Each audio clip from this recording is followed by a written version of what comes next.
भारत दुनिया का सबसे बड़ा लोकतंत्र कहा जाने वाला देश। यहाँ हर 5 साल बाद चुनाव होता है। जनता अपने उम्मीदवार को मतदान करने के लिए तैयार रहती है। बहुत जल्द लोकसभा चुनाव आ रहा है। इस बार देश 18वां लोकसभा पर्व मनाने वाला है। ऐसे में अगर मैं आपसे पूछूं कि क्या आपको पता है हमारे देश में पहले लोकसभा चुनाव कब हुआ था, तो ये तो शायद आप बता भी दे, लेकिन कैसे हुआ था ये बहुत कम ही लोगों को पता है। कोई बात नहीं, आज की इस वीडियो में आपको पता चलेगा जब पहला लोकसभा चुनाव हुआ था तब देश किस चरम पर था, देश की स्थिति क्या थी। जानने के लिए वीडियो के एंड तक बने रहें। हमारे देश का पहला आम चुनाव 1951 में हुआ था और 17 अप्रैल 1952 ये वही दिन था जब लोकसभा का गठन हुआ था। देश को आजाद हुए मात्र 6 साल हुए थे। 1951 में चुनाव तो आयोजित हुए, लेकिन उस दौर में चुनाव होना आसान भी नहीं था। देश को कई बड़ी चुनौतियों का सामना करना पड़ा था। सबसे पहली चुनौती तो यह थी कि देश की आबादी, उस समय भारत की आबादी संख्या देखने जाएं तो केवल 35 करोड़ थी और उसमें 85% लोग अशिक्षित थे।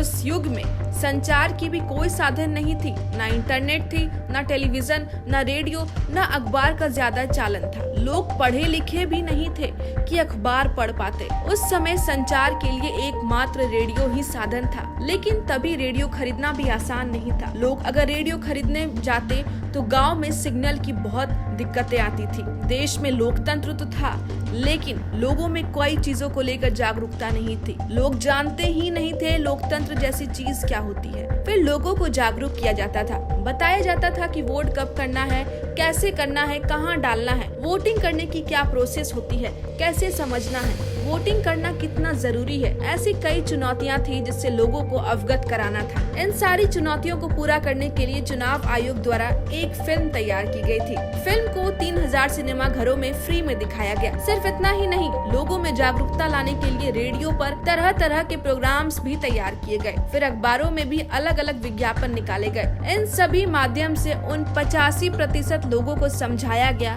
जो अशिक्षित थे। क्या आपको पता है इस चुनाव में 80 पेपर टन का उपयोग हुआ था, जिसकी कीमत उस युग में करीब 10 लाख रुपए थी। चलिए वोट से जुड़ी कुछ बातें भी बता देते हैं। उस जमाने के पहले लोकसभा चुनाव में वोट देने की उम्र 21 साल थी और तभी 17.3 करोड़ वोटरों की संख्या थी, जिसमें मात्र 45% वोट हुआ था। वोट 499 सीटों पर हुआ था। इसमें 53 पॉलिटिकल पार्टियां मैदान में उतरी थी। उस वक्त 364 सीटें लेकर कांग्रेस सबसे मजबूत पार्टी बनी और जीत हासिल किया। फिर थी निर्दलीय उम्मीदवार। इस पार्टी ने 27 सीटें हासिल करके दूसरे नंबर पर आई थी। अब भारतीय जनसंघ की बात करें तो इसने 3 सीटें पाई थी। पहला आम चुनाव 68 चरणों में समाप्त हुआ था। चुनाव खत्म होने के बाद पंडित जवाहरलाल नेहरू देश के पहले प्रधानमंत्री बने थे। हालांकि चुनाव आयोग के सामने एक और बड़ी चुनौती थी, जो थी फर्जिंग वोटिंग को रोकना। जी हाँ, उस समय फर्जिंग वोटिंग का भी जमकर खेल खेला जाता था। मतदान की पेटी से लूट मची थी।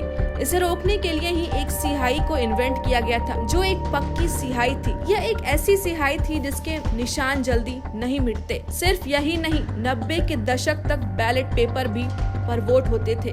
लेकिन वहीं 90 के दशक में चुनावी प्रोसेस को लेकर ईवीएम मशीन में बड़ा बदलाव आया। जैसे ही ये ईवीएम मशीन आई, बूथ कैप्चरिंग का जो घटना सुनने मिलता था उस पर रोक लगा। 2004 में पहली बार ईवीएम की जगह बैलेट पेपर का इस्तेमाल हुआ। ईवीएम की जगह अब बैलेट पेपर ने ले ली थी। वोटिंग साधन को और आसान करने के लिए वीवीपैट भी आया, जिससे मतदाताओं को पता हो सके कि वो जिसे वोट दे रहे हैं उस उम्मीदवार को वोट मिला है या किसी और को। कई बार वोट गलत हाथों में चला जाता है, इसलिए ये मशीन आपको बताएगा आपने वोट कहाँ दिए हैं। तो उम्मीद करती हूँ इस वीडियो में आपको समझ आ गया होगा कब हुआ था पहला चुनाव, क्या थी तभी परिस्थिति, किन किन चुनौतियों का सामना करना पड़ा था, तब से लेकर अब के चुनावी प्रक्रिया में कितना बदलाव आया है। वीडियो अच्छी लगी तो लाइक, शेयर, सब्सक्राइब करना ना भूलें। मिलते हैं नेक्स्ट वीडियो में।